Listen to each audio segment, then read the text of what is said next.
Salut. Salut. Non. Si. Ok. Du coup, t'as quand même pas appuyé sur le bouton là. Ouais, mais faut y aller parce que du coup, c'est pas possible sinon. Ok. Ouais, non. Ok.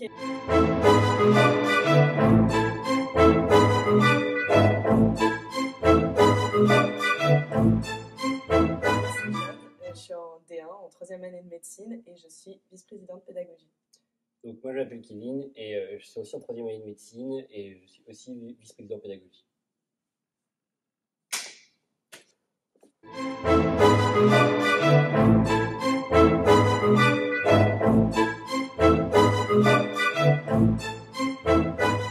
Est-ce que vous pourriez me décrire votre poste en une phrase?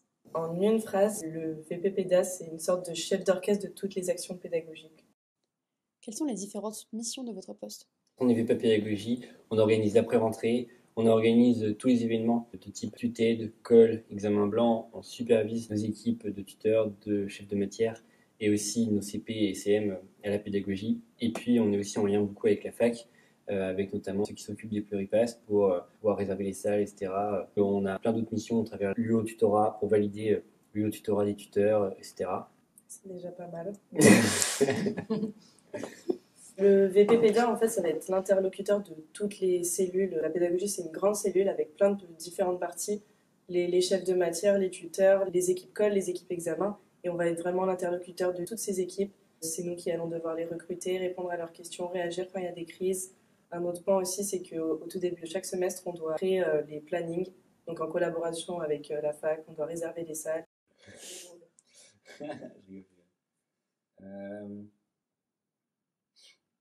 Moi, je suis prête. Attends, on peut trouver. Bien, c'est le mieux. Est-ce que tu as la mise à jour?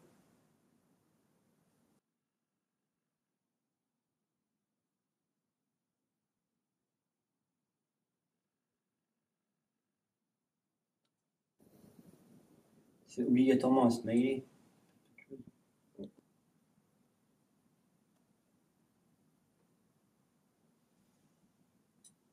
Ouais, c'est bon, je t'envoie. Y a-t-il des inconvénients à votre poste? Ah oui, il y a des inconvénients comme dans tous les postes. Le principal inconvénient quand on fait vice-président pédagogie, pour moi, c'est la chronophagie. Ça prend énormément de temps, il faut être disponible à tout moment parce que c'est des actions qui sont présentes tout au long de la semaine. On doit toujours être disponible s'il y a des crises, s'il y a des problèmes, si les équipes ont besoin de nous pour des conseils ou des problèmes, on doit réagir. Je pense que t'as tout dit. Ouais. Après, il n'est pas obligé d'y avoir 40 000 inconvénients. Non, en c'est vrai, déjà pas je mal. bon, c'est déjà bien. Et quels sont les avantages? Mais il y a beaucoup d'avantages. Comme par exemple, ça permet d'organiser une équipe, d'apprendre à gérer une équipe, d'être en lien vraiment avec toute l'équipe pédagogique, et connaître vraiment tous les bénévoles, enfin la majorité des bénévoles au tutorat, mais aussi de pouvoir s'engager comme on veut. Si on veut aller voir une colle, un examen blanc ou une tutelle, on peut très bien y aller, s'engager comme on veut, aller en contact avec les P1, etc. Donc c'est vraiment cool pour ça. On est vraiment en contact avec tellement de gens, on apprend tellement, ça permet de se développer. On part de rien et à la fin, on sait un peu tout faire. On a des connaissances un peu partout dans tous les domaines parce qu'on a appris un peu à gérer toutes sortes de problèmes.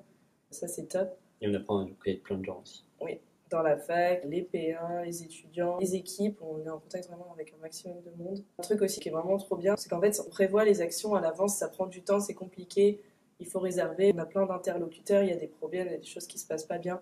Mais quand on voit l'action qui se déroule le jour même, quand on voit tous les étudiants dans l'amphi qui sont en train d'écouter, qui sont heureux à la fin, qui nous remercient de ces actions, c'est tellement gratifiant en fait que tu oublies tout le travail que tu as mis avant. Quelles sont les qualités essentielles à votre poste? Les qualités essentielles au poste, c'est être organisé, c'est être polyvalent aussi, pour pouvoir agir un peu sur tous les terrains, puis avoir une bonne capacité de communication envers nos différentes équipes. Savoir être super réactif aussi en cas de crise, il faut savoir réagir. Même si on l'a déjà mentionné, est-ce qu'on pourrait revenir sur l'aspect chronophage de votre poste? Le poste de VPPDA, ça prend du temps. Il faut être réactif, comme on l'a dit, à tout moment. Et parfois, il y a des semaines, notamment au début de l'année, où on passe pas mal de temps à créer des plannings, à essayer de former nos équipes, etc. Mais c'est surtout le début d'année, le lancement ou les grosses actions où ça prend énormément de temps. Mais dès que les équipes sont formées, en fait, on ne compte plus que sur elles. On n'a presque plus rien à faire parce qu'ils font tout eux-mêmes. Est-ce que vous pensez pouvoir donner un ordre d'idée sur une semaine du temps que ça vous prend? En début d'année, on est un peu tout le temps dessus. Il faut toujours avoir son téléphone à côté de soi en fait, pour réagir si on nous pose une question. Enfin, c'est pas forcément une action par-ci par-là. C'est qu'on doit toujours être sur notre téléphone si quelqu'un a une question et on gère à distance les choses. Et en plus, il y a le présentiel au début. C'est surtout le début d'année, ça prend énormément de temps. Mais, Peut-être ouais, 20 heures par semaine au début, et après on peut passer à 5 à 10 peut-être en fonction des semaines. Quelle serait la place du travail d'équipe? Depuis la pédagogie, le travail d'équipe est essentiel parce qu'il faut à la fois communiquer avec son co-VP, qu'on puisse se mettre d'accord sur les actions à faire chacun de notre côté. On s'organise pour savoir qui fait quel travail, etc. Donc la communication est hyper importante pour le travail d'équipe. Et puis bien sûr, on a plein d'équipes au sein de la pédagogie. On a l'équipe examen, on a l'équipe des chefs de matière, des tuteurs, des CM, colle, etc. Même des oraux. Donc on a plein d'équipes et donc la place du travail d'équipe elle est vraiment importante parce qu'on forme un tout. Et l'objectif, c'est qu'on arrive à uniformiser toute cette équipe et on arrive bien à communiquer. Qu'est-ce que vous aurez retenu à la fin de ce mandat? Moi, j'aurais retenu que déjà, j'ai appris plein de choses sur le tutorat. Ça a permis d'apprendre à gérer une équipe. Ça a permis, je suis vraiment content d'avoir pu faire PPDA rien que pour ça. Je crois que c'est ce que je vais retenir de mon mandat. Voilà, le travail d'équipe, la cohésion, tout ce que j'ai pu apprendre, l'organisation, etc. Donc, pas mal de points positifs à ce niveau-là. pareil, comme j'ai dit tout à l'heure, le poste de VPPDA, il est tellement polyvalent. Ça nous apprend des choses dans tellement de domaines. En fait, ça fait vraiment grandir et ça nous apprend vraiment tellement de choses. On n'est plus du tout la même personne après avoir fait le VPPDA. Savoir organiser des actions, savoir réagir quand il y a des problèmes, savoir discuter avec des gens qu'on ne connaît pas forcément, savoir être là quand ça ne va pas. On est vraiment partout, c'est pas juste des actions, c'est un ensemble et ça nous apprend tellement. On est super heureux d'avoir fait ça. Alors, tu t'engages? Ok, à 3, 1. Attends, je suis pas prête. Ok, vas-y. 1. Attends, je suis pas prête. Arrête. Mais j'ai des troubles de pression. Ouais, peut-être tu fais le décompte. Hein. Ok. Non, vas-y. 1, 2, 3. Alors, tu t'engages.